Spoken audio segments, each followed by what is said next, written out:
How's it going, everybody? Welcome to General Hospital MV, my GH After show. I hope you guys all had a wonderful Christmas yesterday. I know that I did. And by the way, thank you guys so much if you guys tuned in to the live stream on Wednesday when we were watching some more classic Christmas episodes of GH. Stay tuned at the end of this video to find out what we're watching this Wednesday. But for now, let's get into what happened in Port Charles this Christmas. Laura was on her way back to Port Charles, but not before she made a pit stop to confront her brother Cyrus in jail. And I freaking loved those scenes. Basically, Cyrus was claiming that he had found God, and Laura was cracking up, and I was cracking up, and Laura cracking up.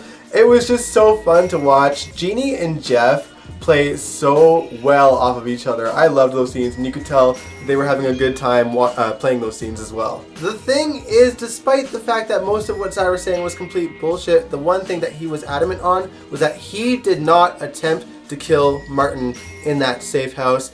And this week we found out that he wasn't lying. It was actually Victor Cassadine who went after Martin just to draw Laura out of hiding. For whatever reason, this show is really trying to sell Laura and Victor as like these arch nemesis type of enemies, and that's really not the case. I mean, they haven't interacted at all since the 80s during the Ice Princess storyline, and even back then, Luke and Laura barely had him on their radar. It was all about Mikos Cassadine. This show has Laura talking about Victor as if he's been wreaking havoc on her family for decades, but realistically, he went to jail in the 80s and was in jail for decades, and even when he got out, he wasn't about Laura or her family in the slightest. It was all about Robin and Jason and Obrecht and trying to figure out if Nathan was his son or not the last time he was in town. So they have not interacted at all. He's barely cared about the Spencer family whatsoever. I'm not saying that Laura doesn't have a right to be worried about Victor, but I just don't understand where this is coming from. Anyway, when Laura first got back to town, I believe it was Christmas Eve in Port Charles. It's kind of hard to figure out what day was what this week. But essentially, you know, the Christmas party for children at the hospital was happening the day that she got back, so let's just assume. Kevin was actually Santa during this party, and he was so surprised and overwhelmed to see his wife back in town that he really said, F them kids.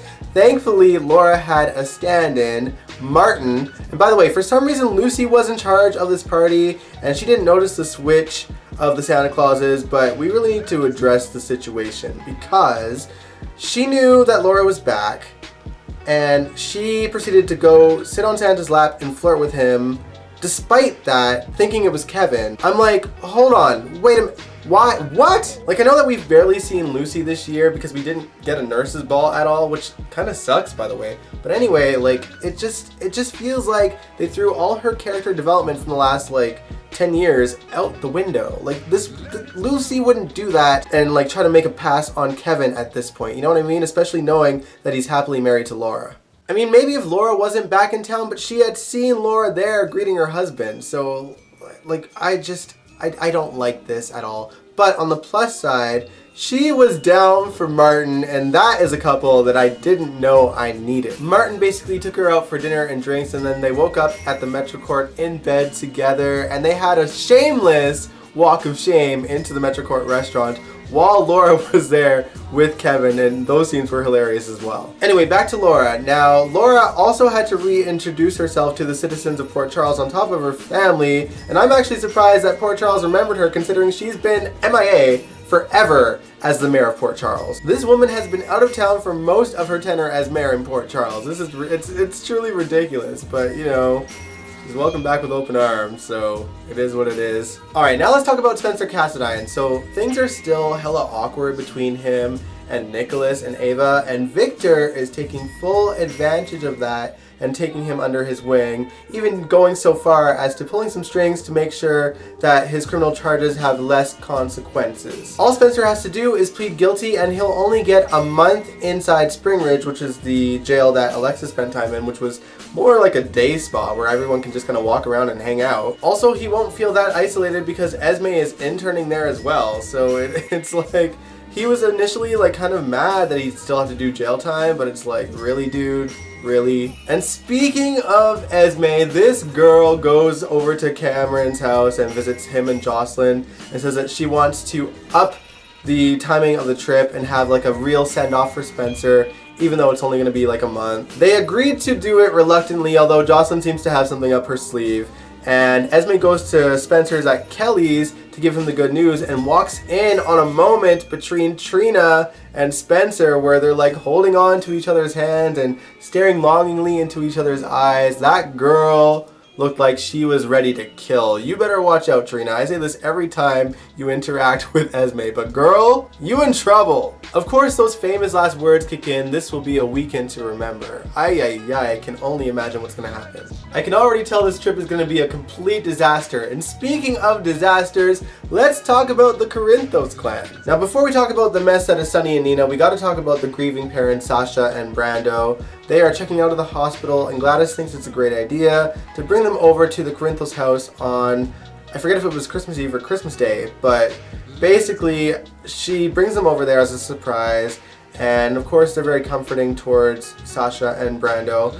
But I don't know, like they seemed okay with being there, but if it were me and I just lost, you know, my child and I was checking out of the hospital, the only thing that I would want to do is just go home and be by myself with my thoughts and just let myself grieve. Like it just felt weird that they went there and weren't all that mad about it. At one point, Carly gives Sasha a hug and says, you know, I heard that you feel like you don't have family, but you have our family now. And I'm like, girl, that ain't comforting in the least. Like, everybody knows what goes on in the Corinthos family. Like, no one wants to be a part of that. I mean, the Corinthos clan are all freaking out over the fact that Nina dropped off a present for Wiley to the guard. She didn't even go near them, but they were still just so riled up about it. Like, don't get me wrong, they have every right to be mad at Nina, but like, she's just dropping off a gift for her grandson and respectfully stayed away from the house while doing it. Maxie and Obrecht, of course, are on Nina's side, and they spend Christmas with her as well.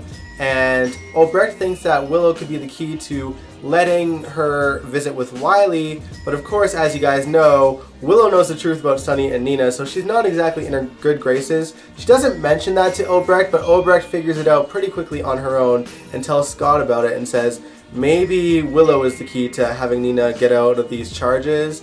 And of course, Scott plans on bringing that up in the hearing that happens the next day, but the situation is that he can't call anyone to the stand. So basically what happened was the DA of Pennsylvania basically brings her up for a contrived reason because Scott accuses him of taking a bribery from Michael and Willow, and for some reason Willow is the one that DA decides to bring on screen. The only explanation I can have is to have it be the ridiculous plot point that gets the truth out of Willow. Just a straight up lazy plot point that doesn't make any sense whatsoever. Good job, writers. Let's talk about the cues. Now, Brooklyn gets a visit from Valentine and Charlotte, who is now being played by someone else. And I initially thought that it was going to be like an aging thing with Charlotte, but she seems to be the exact same age. No one really knows the reason why Scarlett's no longer on the show. She did make a post saying that she enjoyed her time at GH. There's some speculation that she and her family moved to a different state, so I mean that seems like a good enough reason. But this girl is like super shy and awkward, not at all a demon child, and she's actually really sweet too. I mean, I don't know, it could just be like it's her first day and she was kind of nervous, but she was so sweet. She didn't care that Bailey wasn't her sister anymore, since obviously Valentine told her the truth, and she brought her a gift anyway, and she was just like this meek, you know, shy little thing. It was weird. I like calling Charlotte a demon child. How dare you take that away from me? Anyway, by the end of their visit, Brooklyn was actually saying that she did what she did to protect Bailey, and of course Valentine is wondering why, but she practically pushes him out the door after he asks that question, so I mean, I do hope that Valentine finds out the truth soon, because it sucks that he's grieving for this girl and thinks that he was completely screwed over for Brooklyn. But when he knows all the reasons behind what she did, I think he'll be a bit more receptive to her in the future. I think it's safe to say that most of the audience at this point feels like Valentine would have protected Bailey and pretended to be that little girl's father if Brooklyn was just honest with him, because he feels guilty about his role in the man that Peter has become. But no, they did this convoluted mess of making Chase the father instead. It's just so ridiculous to me. Alright, let's talk about Drew. Now, he is settling back into his life in Port Charles. He's having some great moments with Scout and reuniting with all of his friends.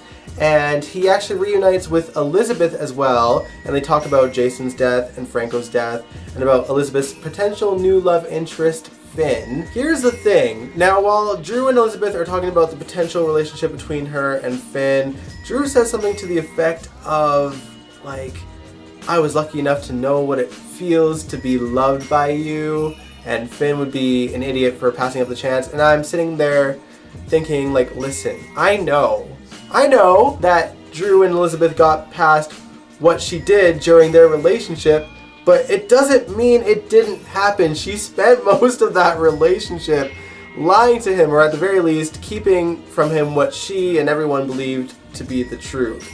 Like, that wasn't love, that was desperation, y'all. I'm just getting really tired of the pattern of hearing these characters say things that we know aren't the case. Like, we watched the show, you know, writers. We've been here for quite some time, most of us, you know, for decades now. We know the history, and when you change it a little bit, we notice. Oh, by the way, speaking of inconsistencies, we learned of an off-screen tradition that apparently takes place at GH on Christmas Day. Apparently they bring in musical guests to sing in the hallways, and thankfully the town has a new clarinet player, so of course he was there to play while Epiphany sings. It feels like the show is trying to do a chemistry test between Epiphany and Marshall, and honestly, I don't hate it. Milo's not on the show anymore, they broke up, and she needs some new love in her life. Of course, Curtis was there to see him in action and gave his nod of approval. You know what I see happening? I feel like Curtis is going to let his guard down, and that's when he's going to learn why Marshall was hidden all these years, and it's going to be blown all to hell for him. Do you guys agree with me? Let me know in the comments below. Now, the only other thing worth noting is that this week Sean announced that he is now the new publisher of The Invader, because apparently you can just become a publisher after being in jail for many years. This show, man. This show this week has given me so many inconsistencies and like weird plots that I just found the whole week jarring. Like, apparently his plan is to turn the Invader into something respectful. We'll see how he does with that. I don't know, but it's just like, what? I'm so confused. But meh, I guess Sean found his calling and Alexis is still searching for hers. Maybe that was the point of this. But yeah, that was my thoughts and feelings of the show this week. I know it was mostly negative, but you know, it happens. It is what it is. But it's also the last General Hospital after show of the year.